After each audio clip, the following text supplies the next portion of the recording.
the great state of New York. I had an opportunity today to meet with the rabbi. I visited him at his home.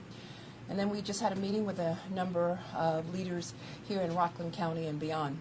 The issues that came up, obviously, was the disturbing attack that happened on Saturday. Again, my thoughts and my prayers are with the victims. Two individuals were concerned about the discrimination here in Rockland County and in Orange, housing discrimination and other acts of discrimination. There was a growing concern about social media and what the Office of Attorney General can do with respect to social media. As you know, I've directed the Civil Rights Bureau of the Attorney General's office to look at social media, particularly focus on misinformation and disinformation, looking at data breaches as well as hate crimes.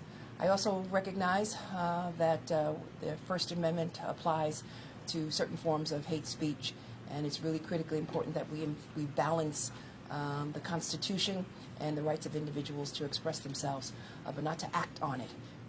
We also talked about the fact that individuals who engage in anti-Semitism, any acts of anti-Semitism, should be prosecuted to the fullest extent of the law.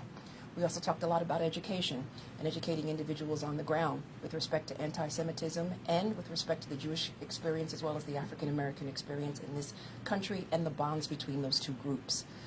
I look forward to reaching out to other communities to bring them together. We'll continue to have dialogue here in Rockland County and beyond. We'll continue to bring groups together and can continue to focus on solutions to address anti-Semitism and to talk about anti-Semitism and it's the cancer that it causes not only to the individual but to other groups. I thank Senator Colucci and other elected officials who have joined me here today. I look forward to working with the governor, the state legislature, as well as with the mayor of the city of New York and the city council. Right now, what we need is moral leadership, what we need is calm, and what we need to do is talk about, again, the anti-Semitism and the effects that it has. We are also concerned, obviously, about individuals who might copy the crime of this individual, the suspect. And I urge the entire community of New York State to be the eyes and to be the partners of law enforcement. If you see anything, it's important that you say something, that you reach out to law enforcement or the Office of Attorney General. We will be establishing a hotline so that individuals can report crimes of anti-Semitism, and we will be establishing a hate crimes task force. And we will be, again, working with local and state elected officials to come up with some legislative fixes and some solutions to address what we have been witnessing throughout the state of New York, this increase in anti-Semitism. It's time that individuals understand that New York State is a state where anti-Semitism or any other type of hate will not be tolerated by anyone, period. And if in fact you engage in any form of hate which results in the injury of any individual, you will be prosecuted to the fullest extent of the law, and your freedoms will be taken away. We are, again, part of one human family. There is no space between any of us, and we are all part of one God. And it's important during the holidays that everyone understand it's really about respecting the differences of others, but also understanding our common bond. I will now like to turn it over to Senator Colucci. Thank you. Thank you, Attorney General James. And in Rockland County, we're the smallest county geographically, but we have the distinct honor of having the largest Jewish per capita population of any county in the nation. And we know in New York State that we can't wait for the federal government. We can't wait for other states. We have to be the leader in fighting anti-Semitism. I was talking to the majority leader, Andrea Stewart-Cousins, this morning, and she's made the commitment to me that in New York State, that the state legislature, working with the governor and the attorney general, will make fighting anti-Semitism the top priority in this legislative session. That means making sure we put our money where our mouth is, that our residents feel safe, that everyone has the ability to worship where they want to worship, wear what they want to wear. The last thing that where we should be in 2019, heading into a new decade, is where someone feels that they have to take off their yarmulke to feel safe. That is a place that we cannot allow ourselves to go, and we have to make sure that New York, the Empire State, is leading the way forward and blazing a path for other states to follow. That means making sure that our yeshivas and our private schools and our community centers like the JCC have the resources to put in security and technology that can help to make sure that people feel safe.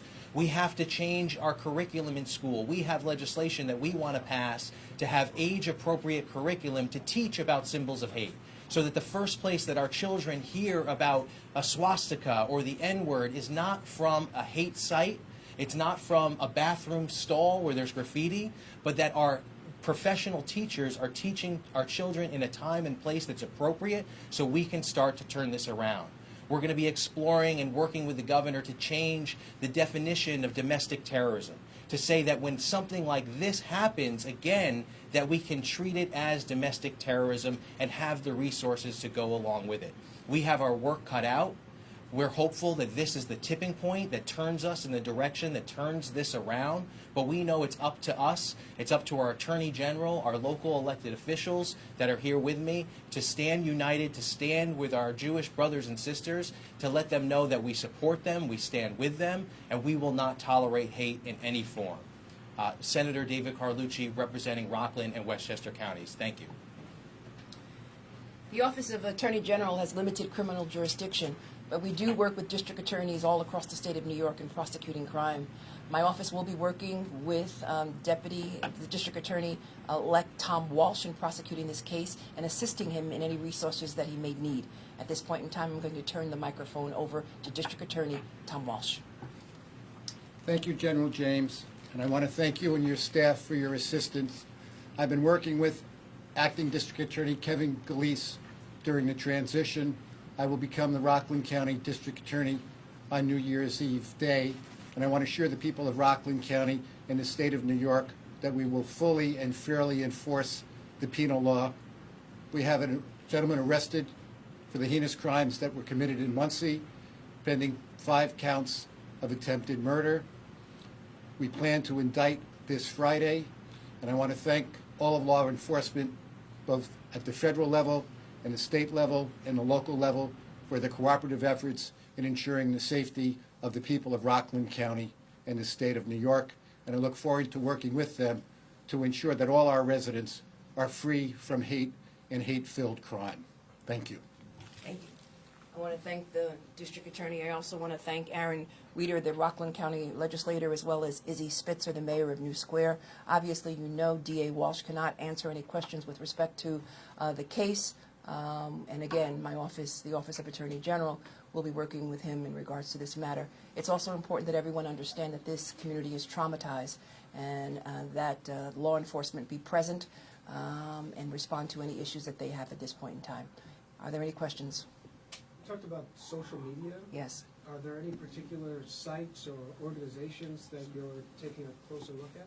So I'm not going to indicate what sites we are looking at, but any sites that promote hate. We recognize that, again, we are dealing with a fine line in trying to balance the First Amendment with acts of hate. But the Office of Attorney General is looking at misinformation, disinformation, as well as hate crimes and data breaches as it relates to social media overall.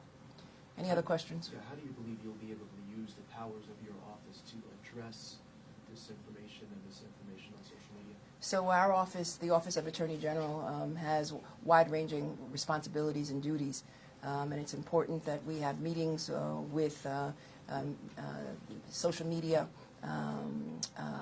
and let them know that misinformation and disinformation obviously can lead to discrimination and can lead to hate, and there's a direct correlation between the two.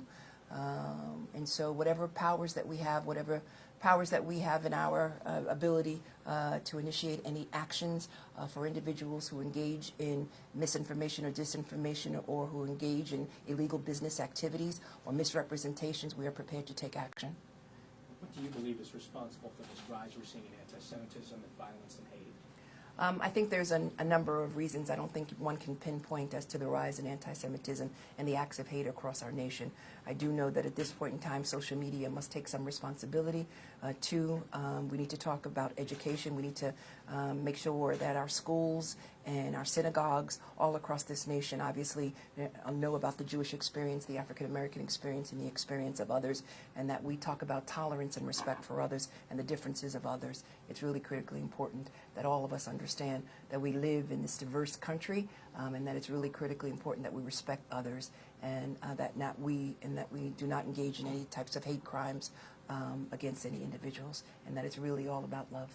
Are there conversations you could be having with Facebook and Twitter? Are they doing enough to combat that? So we will be having conversations with social media, with a number of outfits, a number of media outlets. They include all of the outfits that you just mentioned, and we perhaps will go beyond that. But we obviously are concerned about social media, and we believe that social media is responsible to some extent for the increase in anti-Semitism in our nation.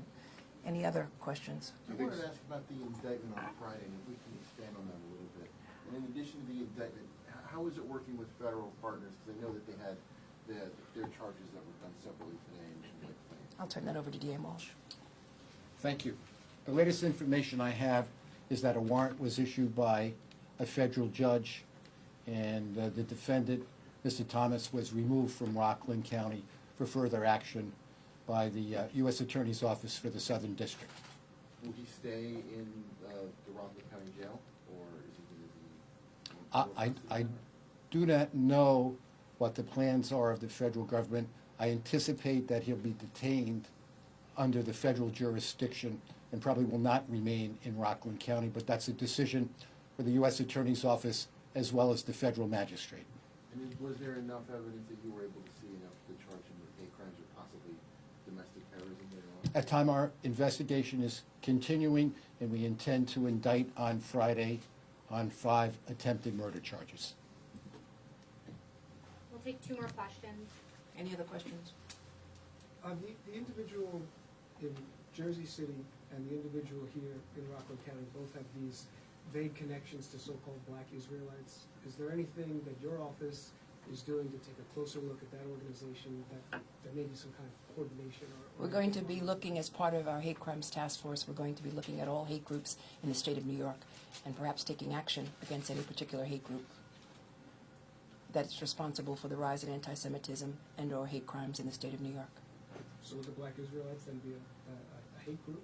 We are looking at all hate groups in the state of New York, including but not limited to this particular group.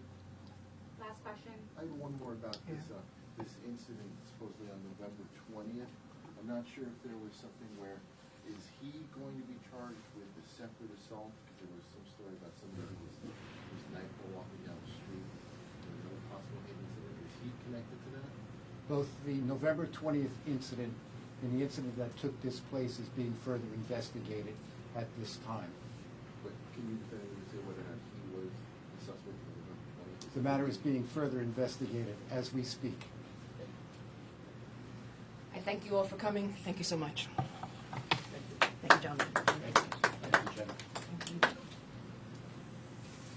Exit. I'm old-fashioned. All right.